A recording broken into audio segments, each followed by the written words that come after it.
Hello everyone, today we're taking a look at the Skyzone AtomRC Dodo D135 Plus. Features 1408 4000 kV motors. I don't know what the heck these props are, but the specs on the website say they're supposed to be 3016 gem fans, and I know that's not right either. And then yet the pictures on Banggood also look like HQ props. So I can't tell you. Got an F405 flight controller in here with a 20 amp 4-in-1 ESC and a VTX that goes up to 300 milliwatt. And the camera up here is the Foxeer Razor Nano. Motor post to motor post, I'm getting 135.5 millimeters. Carbon looks like it might be 4.5 millimeters thick. Arms might be 7 millimeters wide. Base plate is all one piece. It does not come with a receiver, so I added an FrSky XSR right up in here, kind of a tight fit. Mine weighs 134.5 grams. I flew it on this 650 milliamp 4S battery, which brings the weight to just about 211 grams. It did come with a full set of props, but I broke one blade clean off. Took a chunk of the hub with it. You get an extra battery strap, an extra canopy, and another extra canopy. These pieces are used to mount your receiver.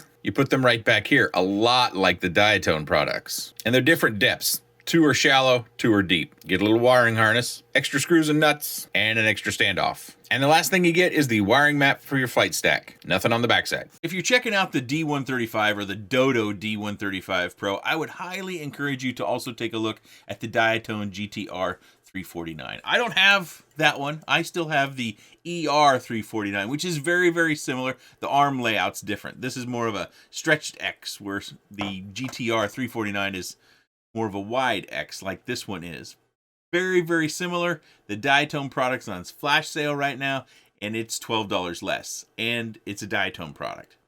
AtomRC might be good. This is my first experience with them. Okay, so I've got 2 flights queued up for you. They're different, but the same pilot at the stick still yet.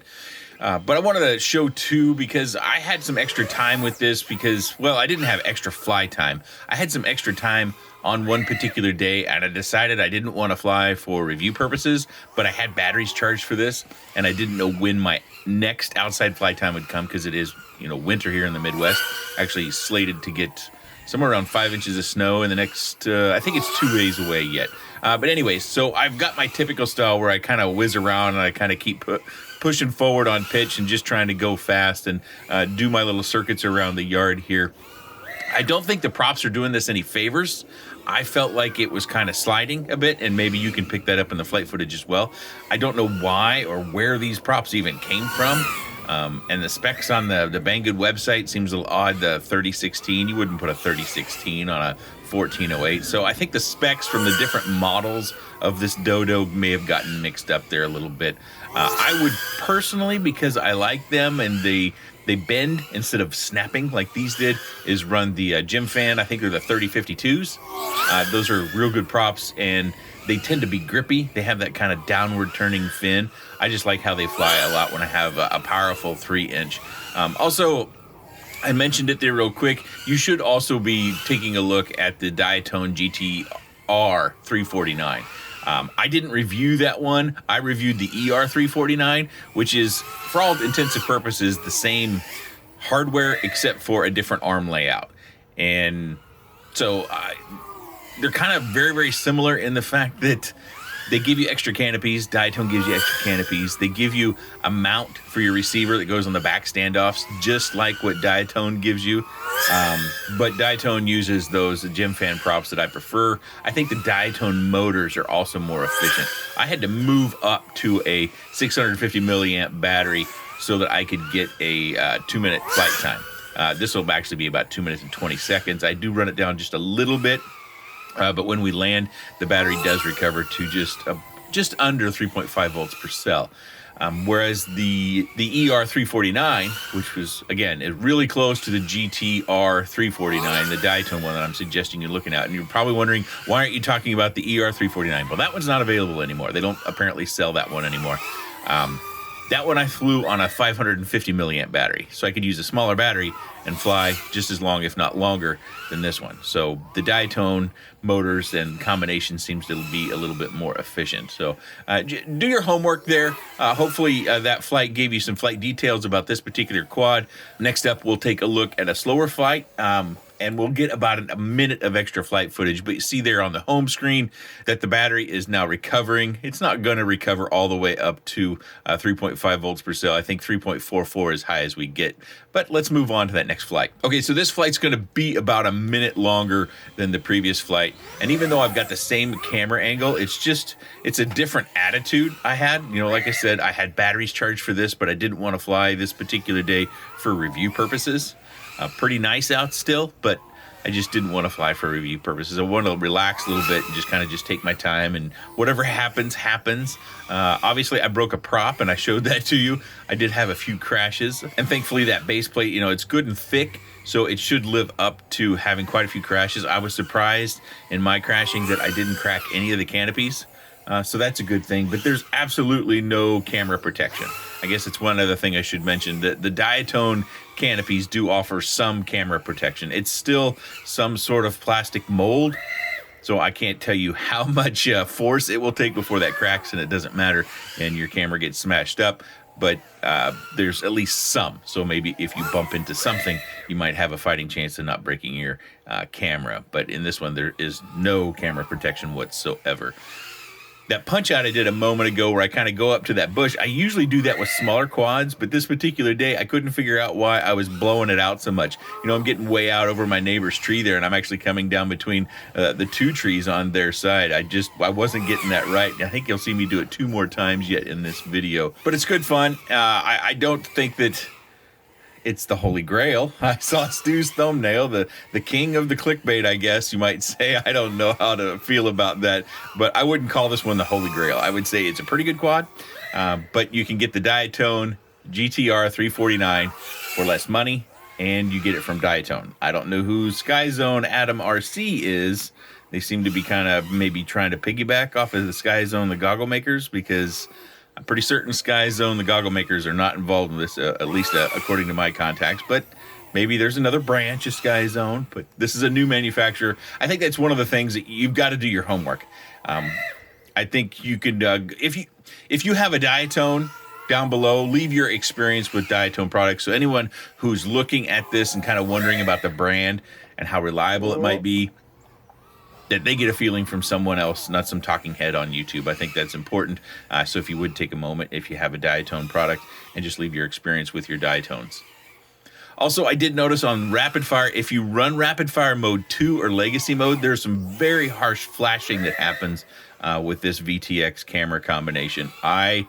Thankfully, I could run rapid fire 1 and it appears as you see in front of you, but I've got some footage running rapid fire 2 in legacy mode where there's, you know, that hard flashing that just like almost like the whole screen goes white for a moment.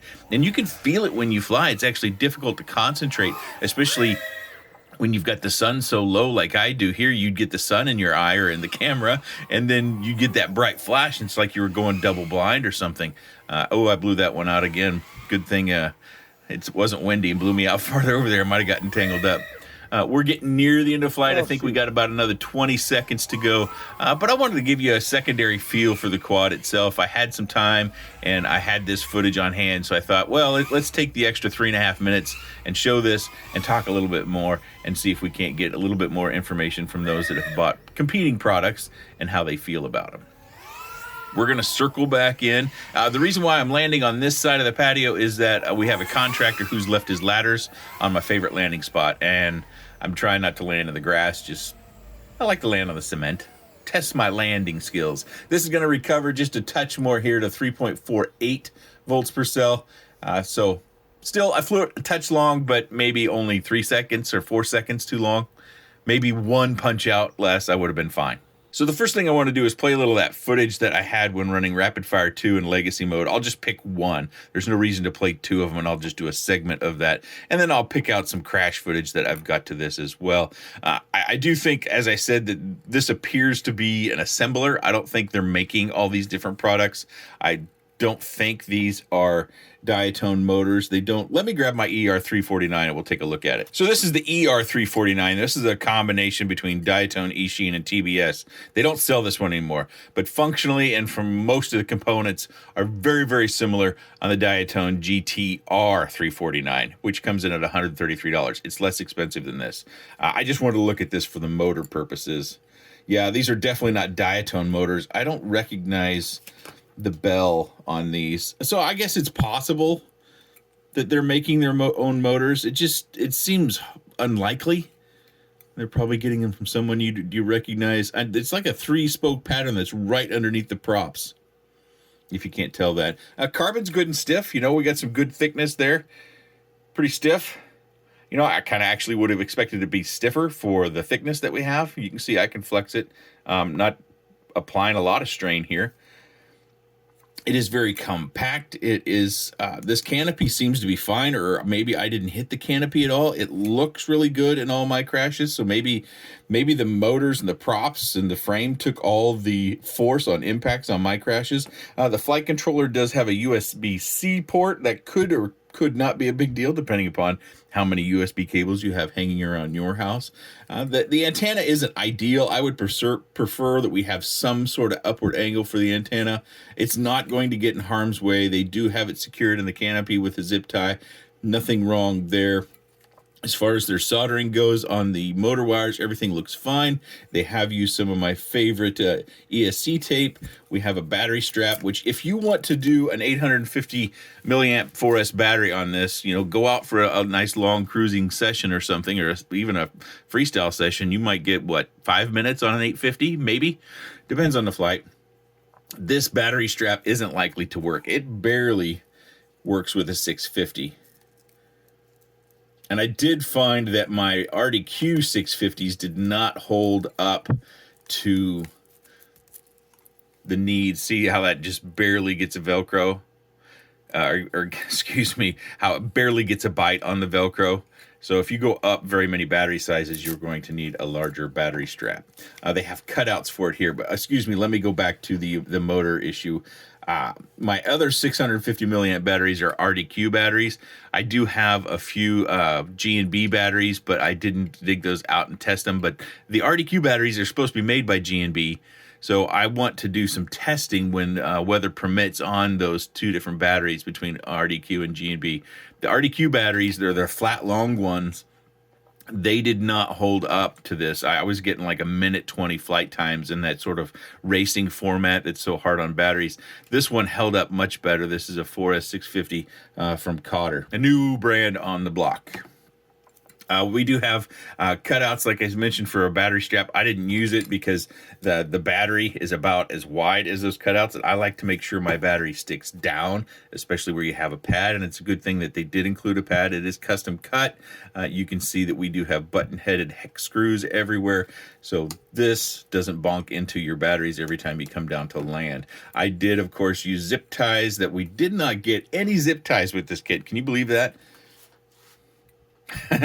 But I used zip ties and a little bit of heat shrink to make sure my antennas stayed secure, and I also secured the pigtail down. This little section here isn't together. It's open, so I created a little wrinkle. There was actually an excess of battery lead, so I created a big wrinkle, and then I zip tied it to one of those horns here in the back. I did break one of my antennas in one of my crashes, so I ended up, because I just wanted to fly more that particular day, I was just stuck it out back. This isn't ideal for range, and I didn't have any problems with it, but I would secure it down at some point long term, much like I did the other one. Draw your attention to the motors. I think the theory behind this, between drilling that motor stem out and then putting, I think it's like some hardened steel or something down, is to make the motor shaft more stiff. May or may not. I don't have problems breaking or bending shafts on these motors. Maybe others do. Maybe that's another good point for you to educate me on. If you're bending motor shafts, I've destroyed some motors, just torn the base. You know, the screws stayed put and torn the base off the screws. I've done that, but I've never like bent a motor shaft. Maybe it's the way I fly or where I fly or something like that. I'm sure if you went headlong into a building or something, you would think you'd bend a motor shaft, but that's the premise behind that. Oh, I've got something interesting here. I'll show you. This is a little tool I recently got, and it's got this neat ratcheting. I'm not a fan of the hex-headed ends because I'm a micro guy. This has got 2 and 2.5. I'm okay with 2, but I'd like the other one to be 1.5. That would fit my life a whole lot better. Excuse me. It's got this ratcheting thing, so you can take your oh, I need to flip it over. You can take your prop nuts off and back on a lot easier. It's kind of slick. I don't know how much that is off the top of my head. I picked one up. I forgot to check out, you know, what size the hex heads were, so I thought it would be a cool tool to have with me.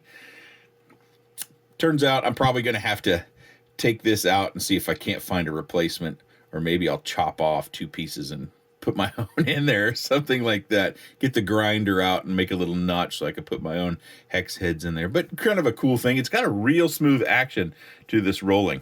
Anywho, yeah, it's fun, but I would encourage you definitely take a look at the GT R349. I will have both of them linked down in the video description below. I will also put a link to the Cotter batteries if you would like to check them out. They're not widely available yet. I haven't seen them pop up in too many places, but I could be wrong because I haven't been shopping for them. I have a supply that I received from Cotter about 5 months ago. I've just gotten into running the 650s on this a little bit. So if you have any comments, questions, suggestions, or otherwise, please let me know in the section down below. I appreciate your time. And thanks for watching.